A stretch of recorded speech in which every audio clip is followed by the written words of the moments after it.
Welcome in, your sons of bitches, to the big show. I am Al Walsh here for the Big Three on this first Saturday of the college football season.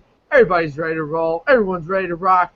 I got the money man, Adam Wagner, with me from Austin, Texas. Smelling that brisket, baby. It's Texas morning, baby. Hook 'em. Taking on my Irishman today. So, we're going head to head. We got Nicky Rodriguez down there in Miami, home of the FIU upsetters from Thursday nights. That's right. What a beautiful victory there on Thursday. Yeah, that was pretty nuts. I mean, UCF. Beautiful. As I mentioned on the show, UCF, great party school. You definitely downgraded them there a little bit. I hate this. I always have my voice going on in the background at the beginning of the show, so I got to take like 2 seconds to. All right, no one gives a crap about that.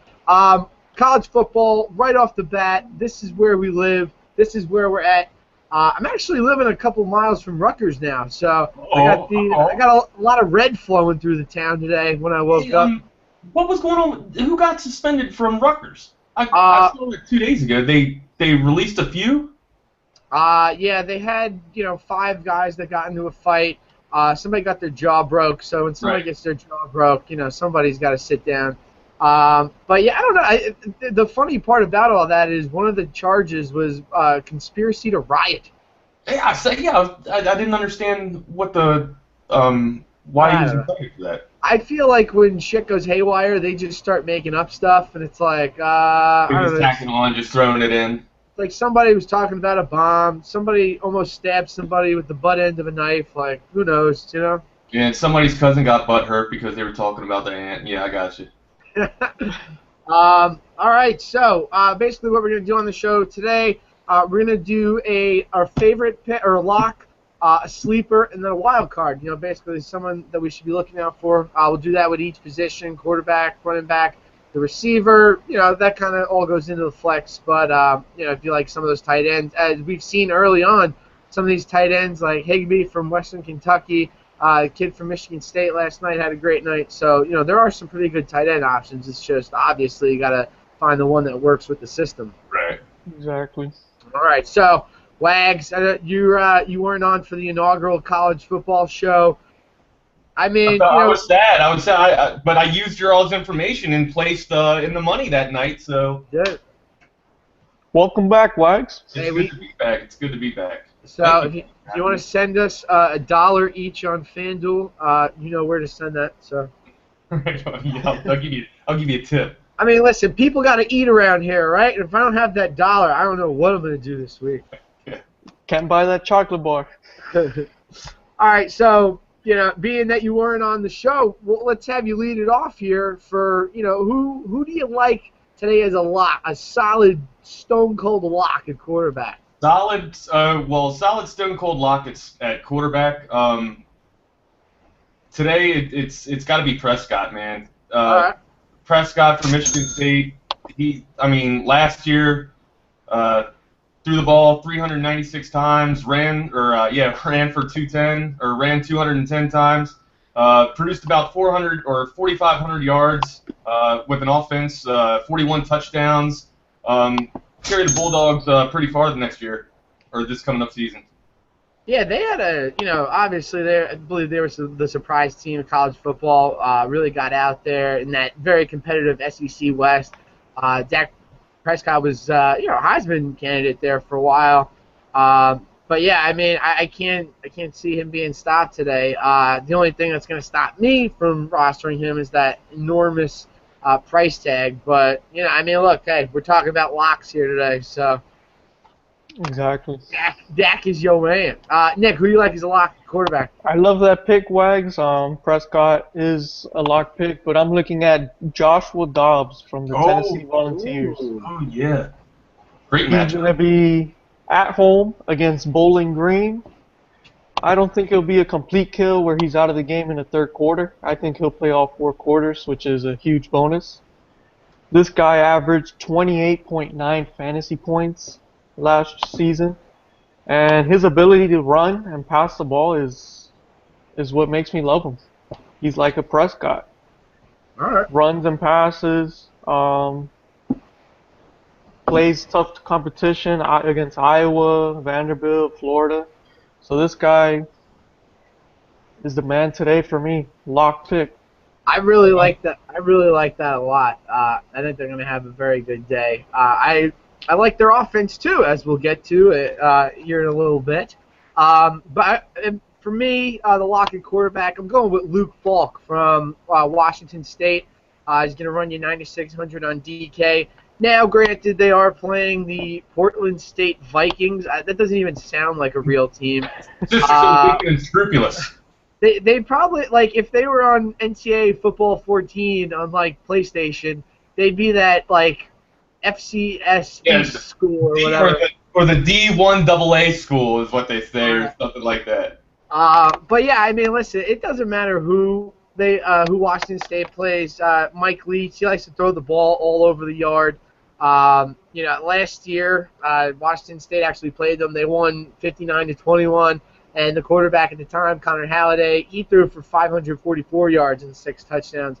They really don't get involved in the run game whatsoever. If you look at last season, they averaged 479 yards through the air and, about 40 yards rushing. You just know that Washington State's going to run the ball, and they have a ton of receivers that you could even double up with Falk on. We'll get to the receivers later, but if we're going with a lock at quarterback today, it's Luke Falk. Good call, yeah. I'm still on Dak. I think Dak's the man. You mentioned his price before. That price is pretty steep, but I just think he's a dynamic quarterback. Did not have Dobbs on my radar. Thank you, Nick, for. I mean, it was there, but I just didn't consider it. Against Bowling Green. Ooh, Tennessee, yeah. Juicy. A lot of experts like Tennessee to make a big step this year, so this could be the first game. The first chance we get to see. You got that over under for that Tennessee Bowling Green game at like 69.5, and they're favored 21. So, Dobbs might be getting down, Ross. That's actually a great point with the over-under because the game started at 57 and it's jumped all the way up here in the last couple of days to 69. So some points are coming based on that alone.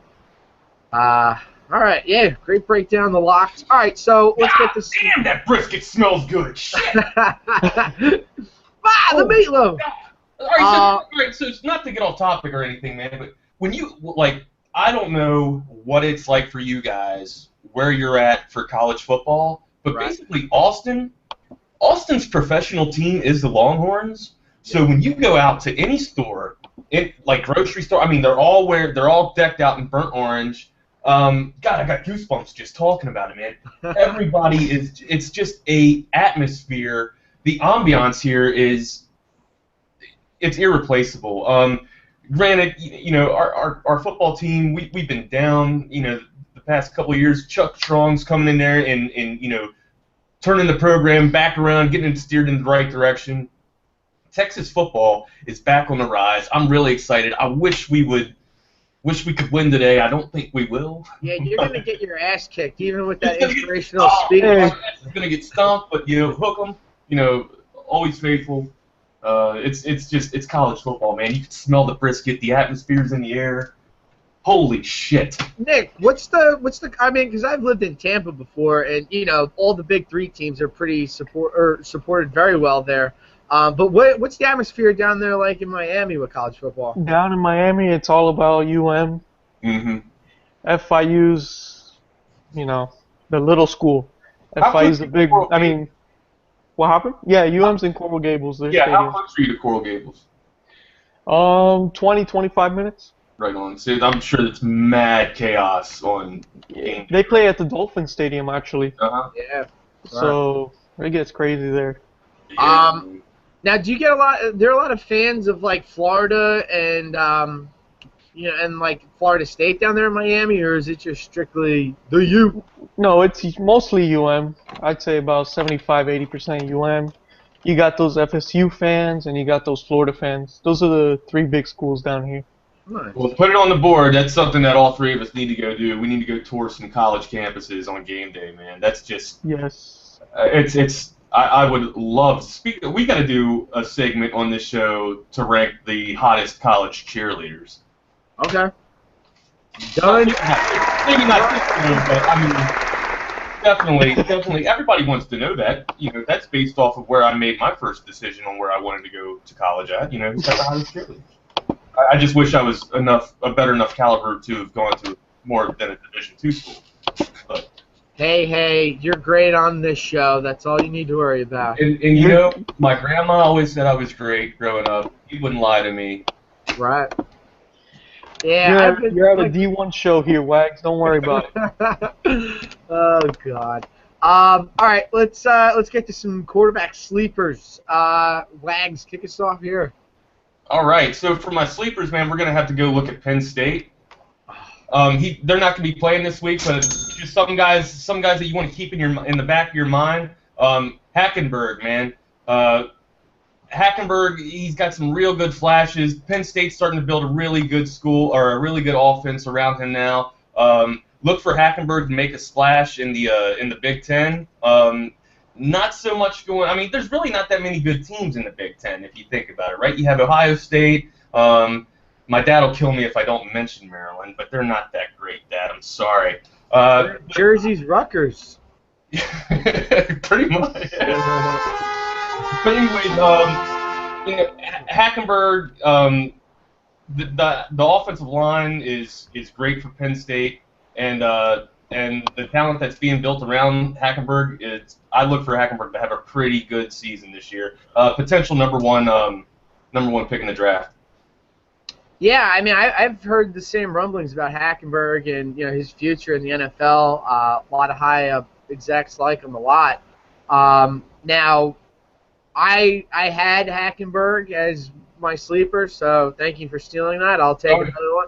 But this is an interesting matchup today against Temple because they are pretty good on defense, and I believe the total is set at like 44 or 45, something like that. So.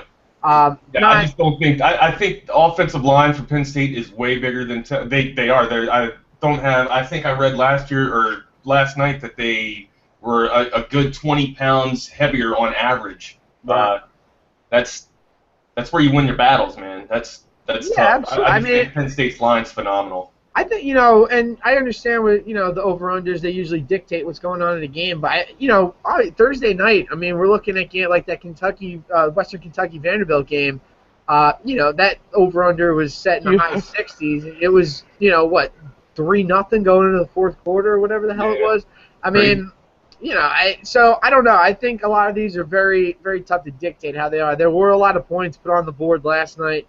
I mean, maybe those guys were watching the Thursday night games and were like, oh, my God, these guys are terrible. We could do a lot better than this. But, it is tough to go by an over-under. But I do know that Hackenberg is a tremendous talent.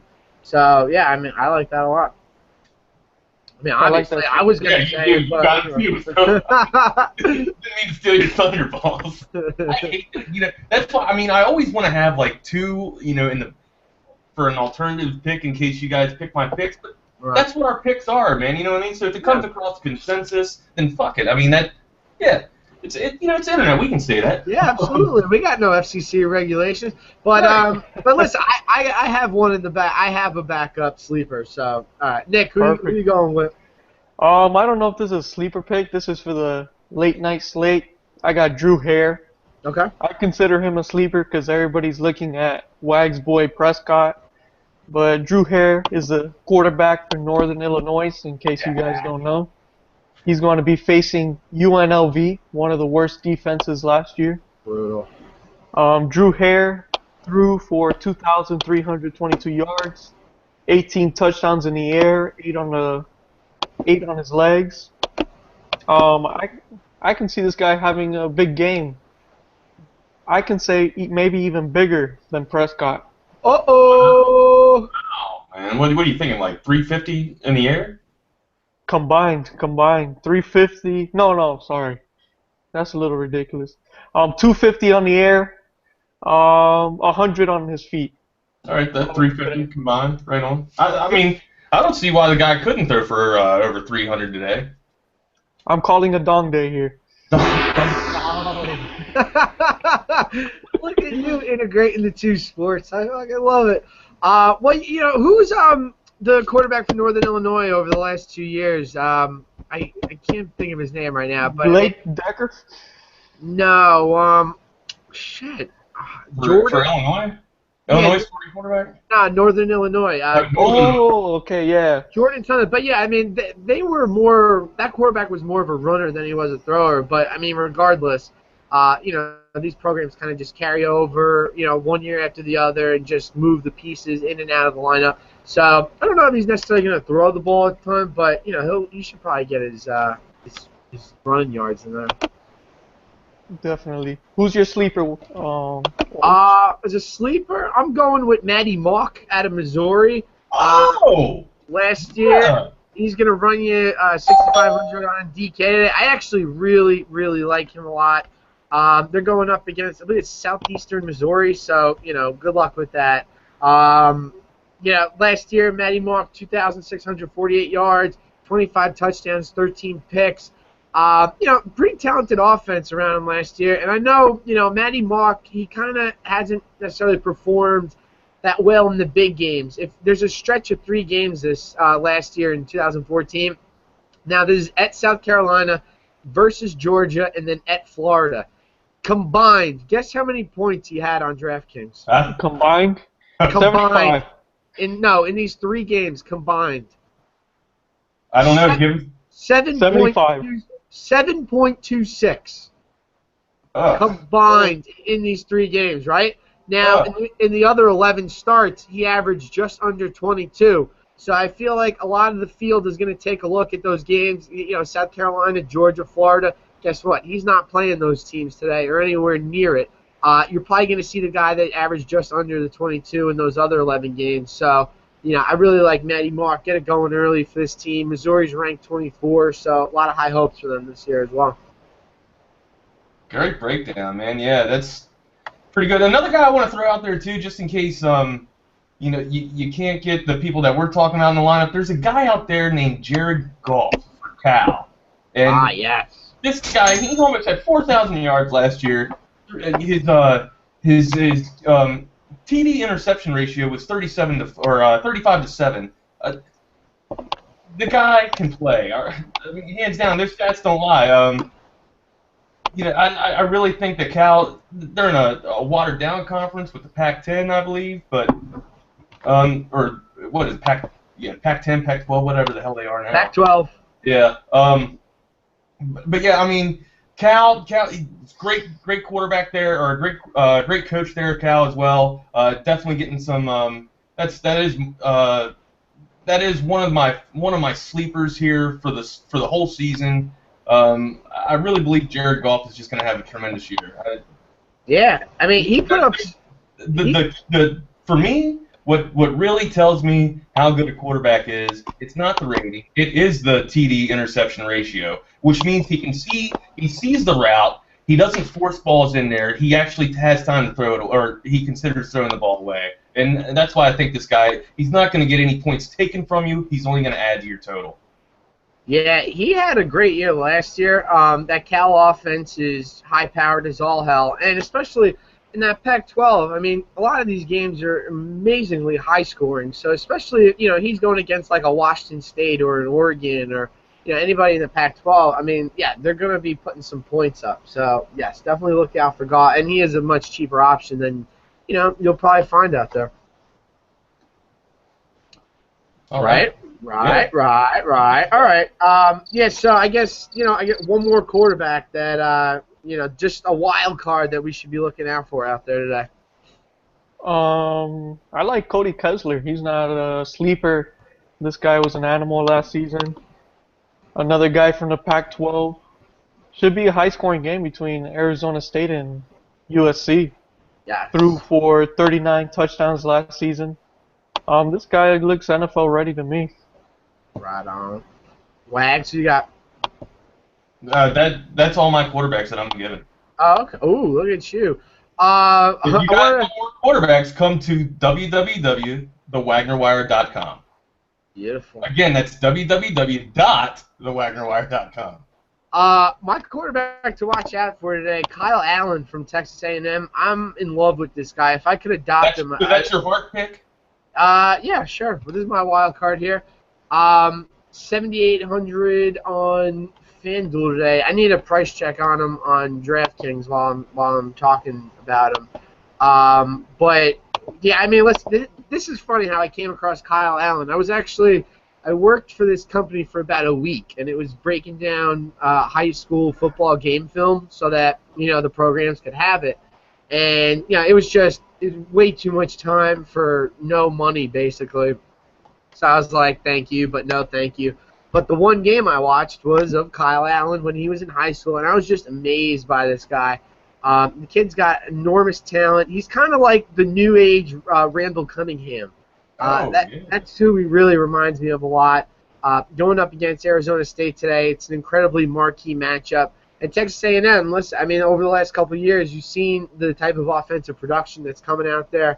I'm not going to get into stats or anything because they weren't that great for Kyle Allen this year, but he also, split time last year with Hill, and now he's got the job all to himself. I like him to have an unbelievably amazing season, and I'm even going to call him a dark horse Heisman candidate this year. Oh, right on.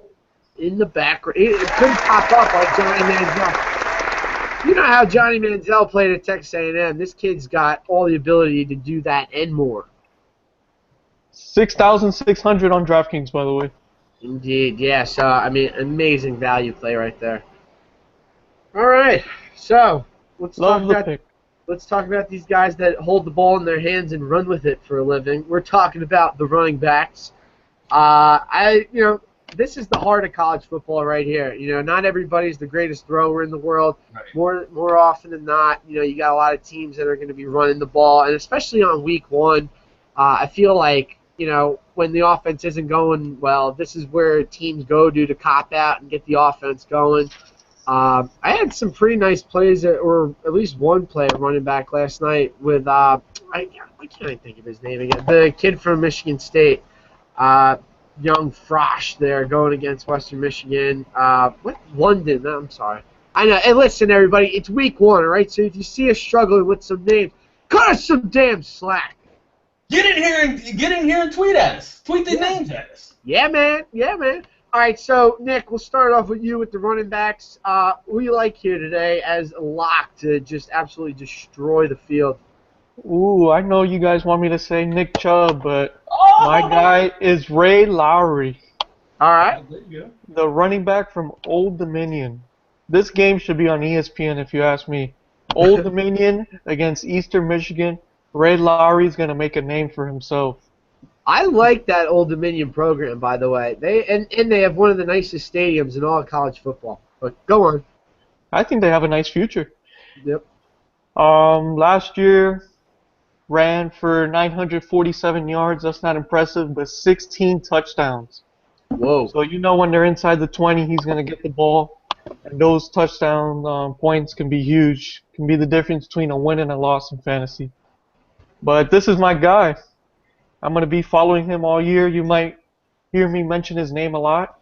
Eastern Michigan, not a great defensive team. So Ray Lowry, have yourself a day.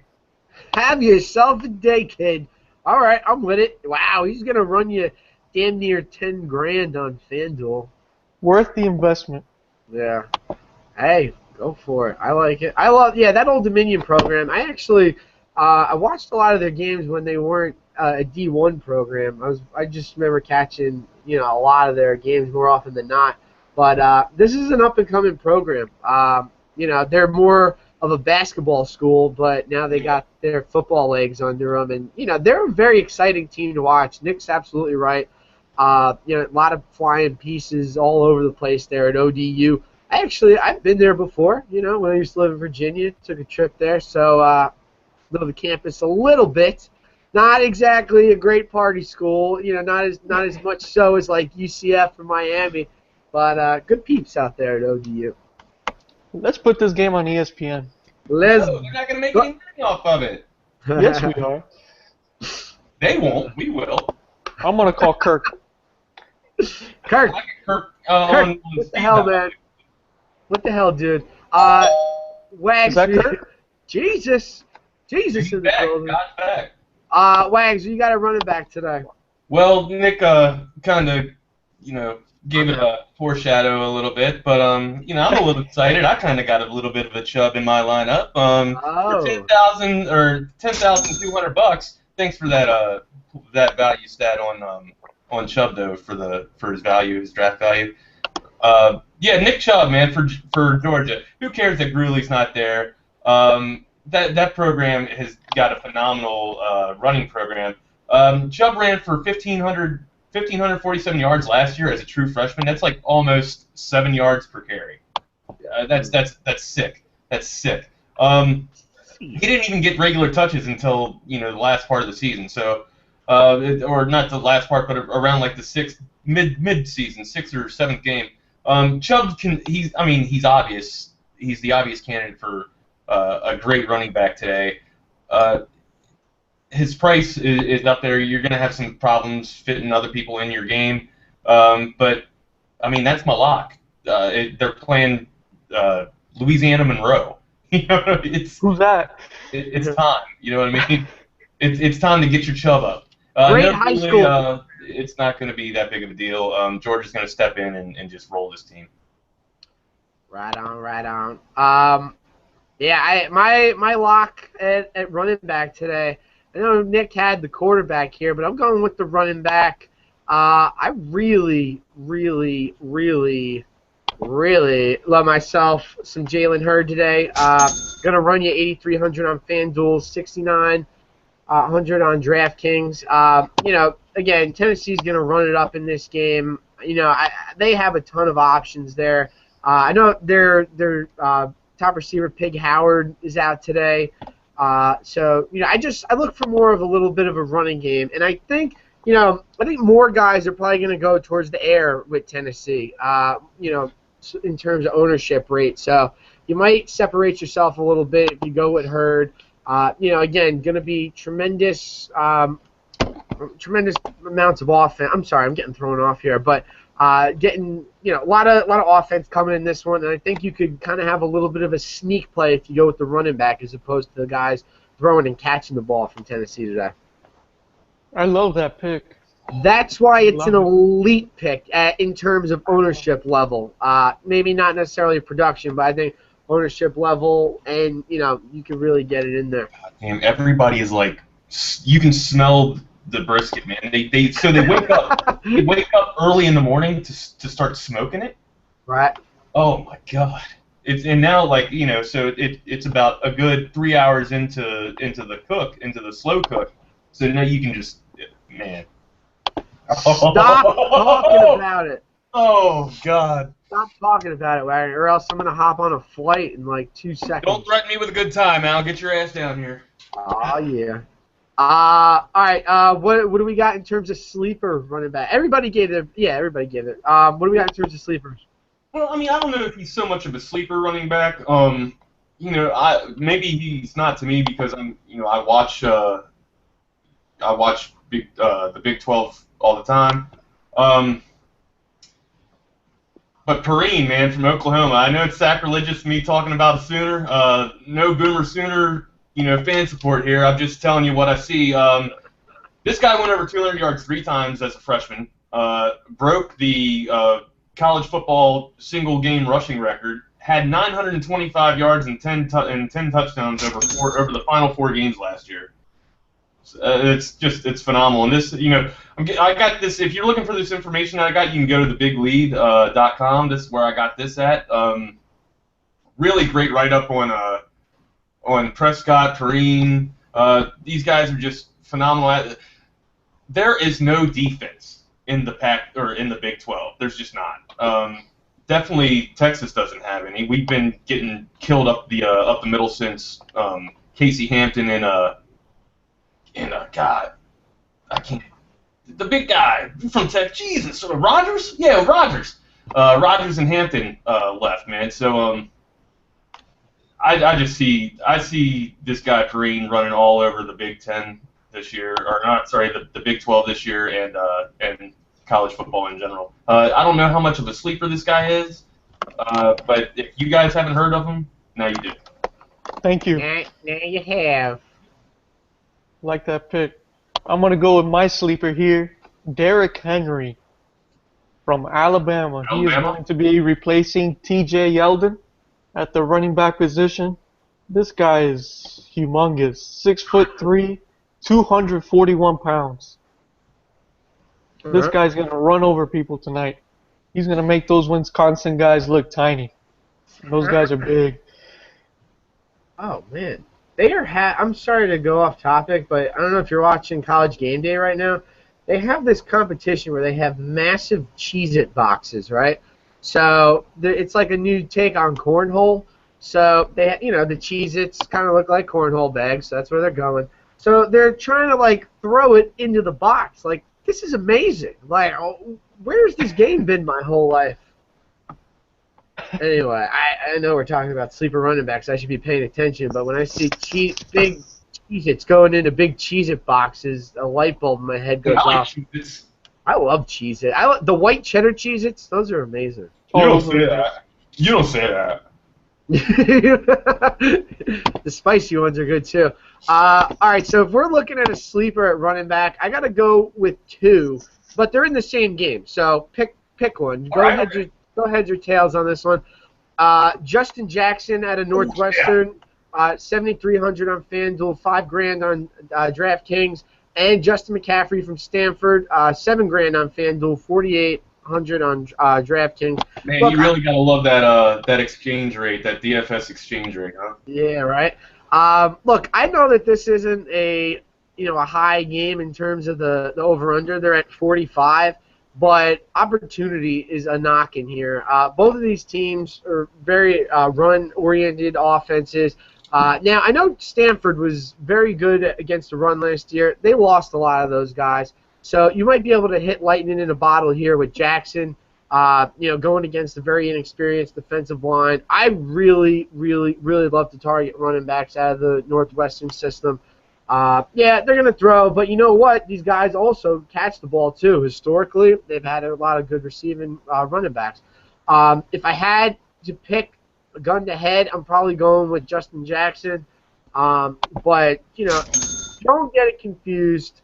Justin McCaffrey, son of former NFLer Ed McCaffrey, can certainly have himself a day. It's just I don't know that the Stanford running back situation is in favor of McCaffrey as so much as it is with Justin Jackson. You know who else you got in that Stanford backfield too? They got a lot of pedigree talent there. Barry Sanders Jr. there as well. Yeah. So yeah, I mean I like both of those options, but gun to head, Justin Jackson. Yeah, just to piggyback a little bit or to embellish a little bit on the returning starters for Stanford. Right. You mentioned it. They don't have much coming back. They have 8 total on both sides of the ball, 6 on offense that are returning and 2 on defense. So, yeah, it could be a huge day there. Yeah, Justin Jackson, lock and load him. Everybody got their sleepers in. Yeah. I'm always going last. So, all right, so I get guys that we're just looking out for today at running back. I got my wild card play here. Okay. Sonny Mitchell. Who the hell is Sonny Mitchell? Sonny Michael, however you say his last name. Sorry, Sonny. But the backup running back for Georgia Bulldogs. Okay. If this game gets out of hand, I can see Nick Chubb getting pulled a little early. Yep. And this guy getting some carries. Yeah. This guy, wild card play. If you have the balls, go for it. I know I don't. All right, well, I guess I'm going to bring it down to Austin, Texas here. I'm not taking anybody from Austin, Texas as a sleeper. I do like Gray. I think he's a great running back. But James Conner, 6'2", 250-pound guy. I mean, this guy's a horse, right? He's coming from Pittsburgh, which LaShawn McCoy, Shady McCoy, another good back from Pittsburgh. But this guy was a linebacker, right? This dude he reminds me of a Brandon Jacobs type of back. Just a big, brute workhorse, man. He had 1,700 yards and 26 touchdowns last year. That's a pretty good campaign. He's playing, like I said, he plays for Pitt. Going to get a good, a good solid core of running around him. I look for this guy to be a sleeper. This guy used to be a linebacker, you said? Yeah, he was a linebacker. They converted him. He's going to run some people over tonight. It's going to be nasty. I mean, like I said, you guys remember Brandon Jacobs, man, the big back from can you believe at one time it was Brandon Jacobs, Cadillac Williams, and Ronnie Brown in the same backfield? Man, Brandon Jacobs was so fun to watch. Yeah, Brandon Jacobs was nasty. Man, you Giants used to have some nice running backs there. Yeah, we had a nice line too. Ooh, man, that team. I see Mr. Al Walsh has disappeared on us. Has he? Yes, but we're gonna keep the show rolling. All right. Hop right back in. We'll try and stall a little bit to see to get him back up and running. Well, I guess that's gonna take us into some wideouts. You got it. Well, let's stall a little bit, give Al a chance to come back in. You got anybody else for running backs? Running backs. I like that running back from Arizona State. It's going to be a high-scoring game, I think, between Arizona State and USC. I lost him right now in here. Michael Gordon. This guy averaged 20 fantasy points last year. Michael Gordon? Yeah, my bad. Arkansas State. Sorry about that. I'm getting Al into this right now. He's coming in? Yep. Perfect. This guy ran for over 1,000 rushing yards for the Red Wolves. Could have a nice day. Definitely a wild card play there if you want to talk wild card. That's your wild card pick? Yeah, definitely wild. Right. Well, while I'm trying to get this situated to get Al back in here, why don't you give us a breakdown of any of your wide receivers that you might have? Let's go to the wide receivers here. This guy plays for Tulsa. Have you ever heard of Kevon Lucas? I have. This guy, I don't know if he was on your radar. I'm sorry if I stole your thunder. No. But this guy caught for over 1,000 yards and 11 TDs. This is the go-to guy for Tulsa. You can expect them to get a lot of targets. We spoke a little bit about that yesterday, about having a go-to guy. Don't you think now? And this is what I was. I'm back. We made this comparison with Olsen, right? With Greg Olsen yesterday for our NFL. We're going to get a little bit off topic, guys, and talk about some NFL. But we had a discussion yesterday about Greg Olsen being the only pretty much target for Cam Newton. And I agreed with Nick. He's going to get targets. He's definitely going to get targets. But if there's nobody there to focus on besides Greg Olsen, I see Greg Olsen getting either bracketed or double teamed. It's going to be hard to get him away from the linebacker, and once he gets separation from the linebacker, he's going to have a spy or a strong safety maybe playing over top of him. There's no Stewart. You mentioned Stewart is a decent back. I don't know if he's going to be able to pound it up against Jacksonville or not, but I just see a lot of Jacksonville defense paying a lot of attention, giving a lot of attention to Olsen. Hey, what the hell happened here? I leave and then it turns into the NFL show? Don't give me the helm, dude. Don't give me the helm. No, but I was speaking. We were speaking. He mentioned that the Tulsa wide receiver, his pick for Tulsa, he's the only target. And I was trying to make an analogy, trying to make a comparison to the similar conversation we had about the Olsen conversation about how Olsen's the only target at Carolina Panthers now. So gotcha. Hey, yeah. I don't know what the hell happened. I hit the we button. were basically just